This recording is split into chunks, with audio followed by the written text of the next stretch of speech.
లాస్ట్లో ఎమోషనల్ చాలా బాగా తీశారు.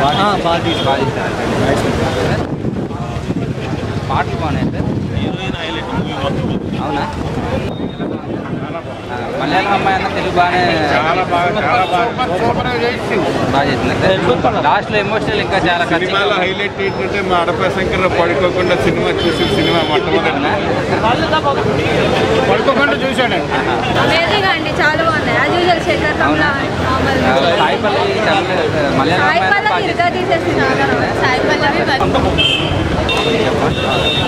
చాలా బాగుంది మూవీ. ఇంకా సాయి పల్లవి యాక్టింగ్ చాలా బాగుంది. Varun Tej looks, screening, dialogues మొత్తం స్క్రీన్ ప్లే అయితే చాలా బాగుంది. శేఖర్ కమలా బెస్ట్ మూవీ అంటే ఓకే. అండ్ మ్యూజిక్ కూడా చాలా బాగుంది. లాస్ట్ హగ్ సీన్స్, రొమాన్స్ చాలా బాగుంది.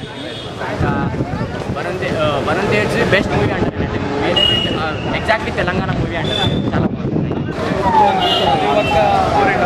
చూడాలి. లవ్ అంటే హెరస్ చేయడం కాదు, ప్రేమించి పర్ఫెక్ట్గా బాగా చేసిందంటే లాస్ట్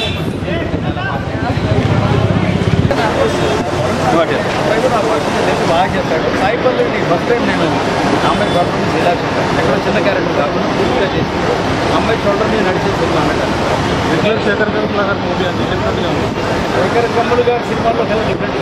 శేఖర్ కమల గారి సినిమాలో ఇంత కమర్షియాలిటీ నేను చూడాలి. కమర్షియాలిటీ అంటే ఆయన ఎక్కడ క్వాలిటీ ఎక్కడ కోల్పోయారు అనుకోవాలి. ఫుల్ క్వాలిటీ తోటి చాలా పూర్తిగా లవ్ స్టోరీ లవ్ స్టోరీ ఏదో కాన్ఫిడెంట్ లేదు. అందరూ విజువల్లీ గుడ్, మ్యూజికల్గా బాగుంది. Music director is very plus. చాలా బాగుంది. దిల్ రాజు గారు ఖచ్చితంగా ఇంకా ఆయనతో కూడా చెప్పారు. All the best.